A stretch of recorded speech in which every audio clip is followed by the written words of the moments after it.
guys, welcome back to Kpop Talks. I'm your host. Today we're doing the best Kpop songs of September 2023. A lot of songs have came out in September that I thought were very enjoyable. A lot of surprises, I would say. Some debuts that I think were very interesting. So I thought overall was a decent month, and as the month went by, it actually improved a lot. I think there was a lot of hip hop. There wasn't a lot of solo stuff that I thought was incredible. I think when it comes to specifically K-pop groups, the way we know them, male and female, both of them had, I think, a very solid month. I think coming specifically in a summer where things were a little bit more up and down, in my opinion. So let's get right into it, in my opinion. Let's go.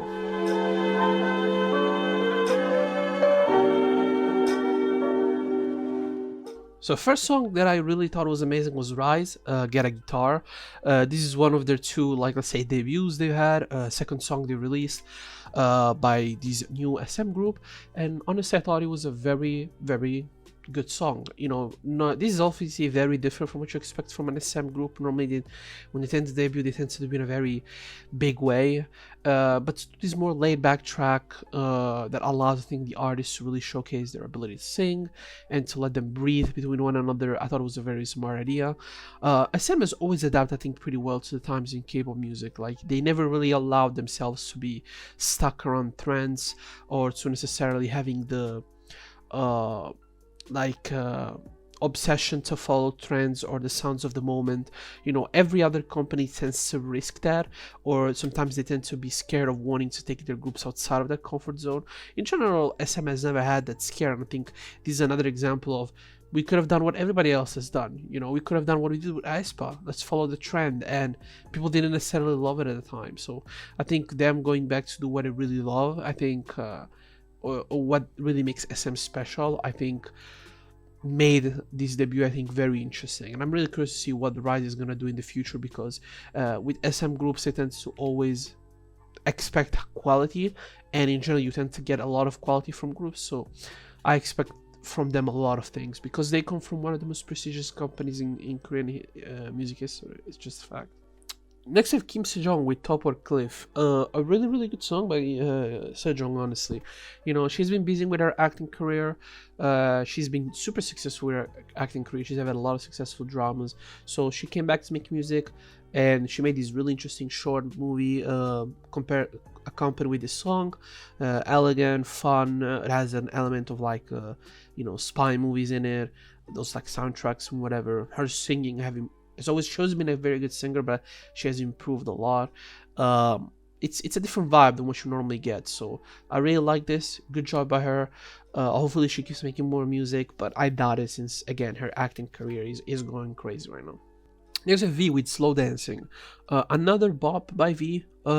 He had probably, out of this year, out of the recent BTS members, my favorite comeback of this year, or debut, or whatever you want to call it. It's not his debut technically, but he had I think a very good year. Suga was a second close one, I have to give him credit, but from this year specifically, I would say it's him. He came with a different vibe, a vibe that actually allowed his singing, his voice to really shine. No stupid auto-tune on it, no necessarily trend chasing like the way they've been doing with Jungkook and Jimin, for example. Hype. It's interesting to see that with V they're not doing that, probably because he doesn't care, and probably because Jungkook and Jimin want to become really super big artists, and they're trying to go that direction.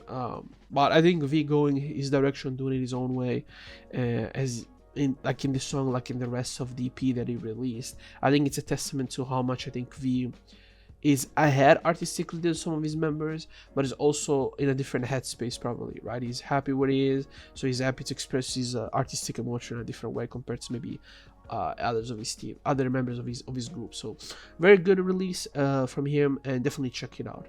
Next we have Bumsen with ICU. Now Bumsen is a very, I think she's an underrated artist, but I think she's also an artist that is very inconsistent. Like, she can go from moments where she's fantastic to moments where she's very mediocre. In the case of specifically in this song is a bop. The auto-tune works, her attitude is there. It's a very catchy one, in my opinion. She's done a very good job at mixing all of the things that make her great into a very fun song to listen to. She hasn't always been able to do that, I think, consistently, but I think if she's able to somewhat use this type of idea, this type of like the way she worked on this song, and like try to apply it in different ways in other tracks she will do. I think we can see a different bumps and now going how do you say it? We can see a different version of herself in the future. Now, of course, she's done this type of tracks in the past, but like I said, to me, she's an inconsistent artist, even though I think she's good. Next we have Stray Kids featuring Lisa with Social Path. One of the best Stray Kids releases in years, I would say.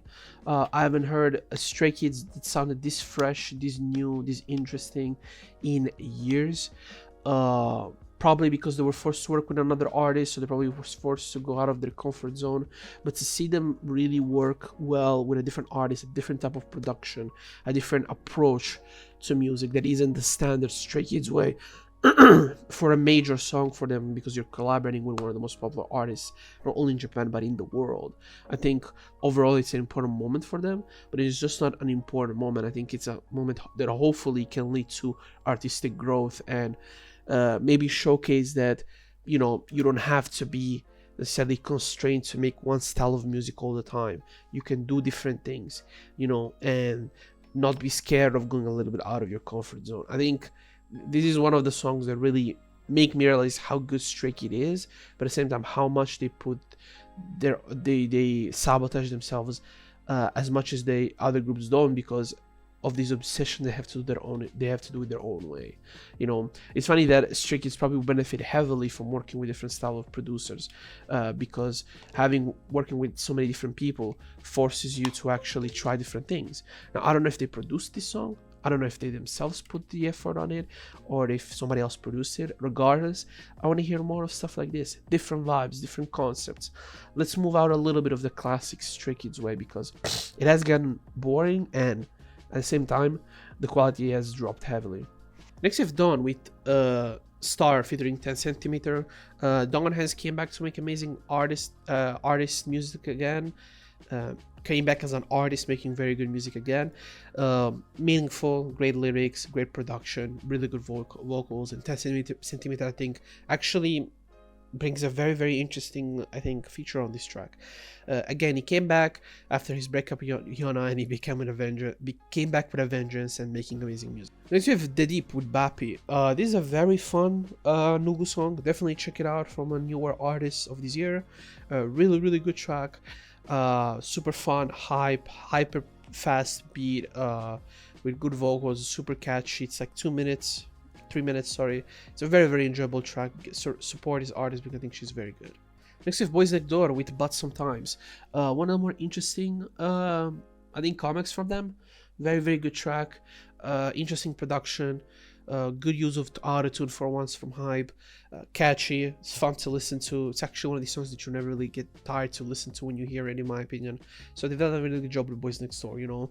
As time went on, I think they've done a decent job with them. They've improved every single time, and every comeback they sound more fresh. I would say they sound more themselves, and you know they've been on for like a little bit now, right? For how long they've been on? They've been on for like a couple of months, yeah, but I think they've had a couple of comebacks already. It's interesting to see what they're gonna go with them, what they're gonna do with them as the years goes by, right? Because, you know, Hype, I don't think he's really good at dealing with a lot of these groups that are more in the middle, you know.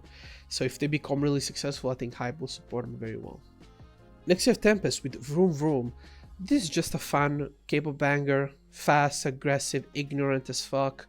I love it. It's a fun listen, and I think you'll enjoy it as well. I mean, it's a very fun song, and I haven't heard Tempest come back with this much of a fun song in a long time, so I'm happy for that in that sense. Next we have Fantasy Boy with New Tomorrow. This was a very, very good debut, I have to be honest. Different, fun, very boyish, very teenagey, you know.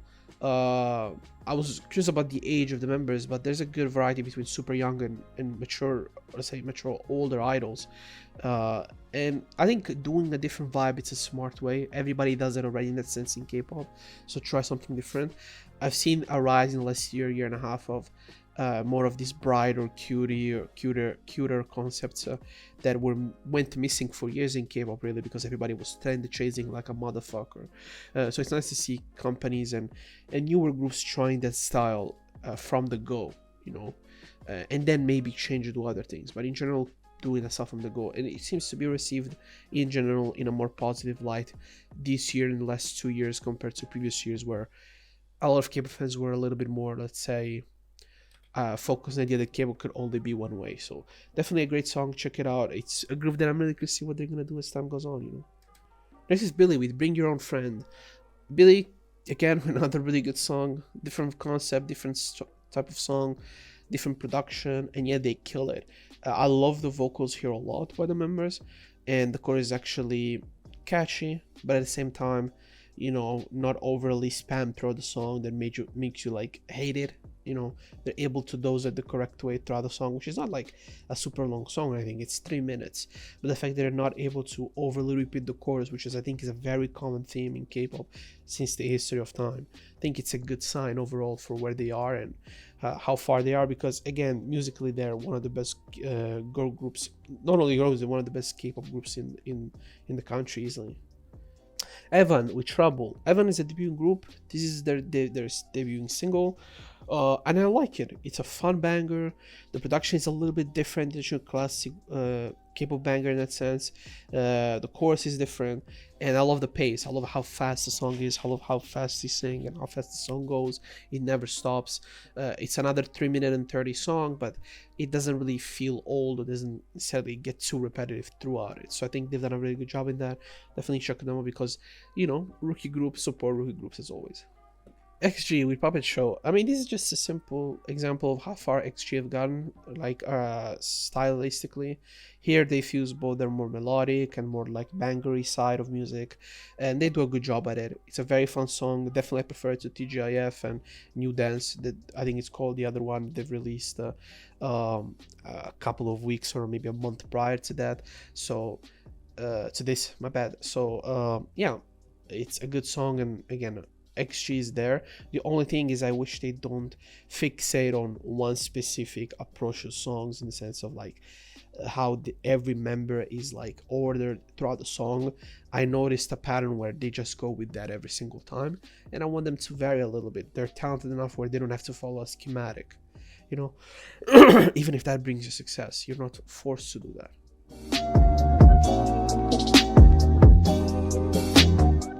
And this is it for the best songs on K-pop 2023 in September. Tell me what you think. I thought overall there was a good variety, a lot of great K-pop groups music, barely any solo stuff that I really enjoyed.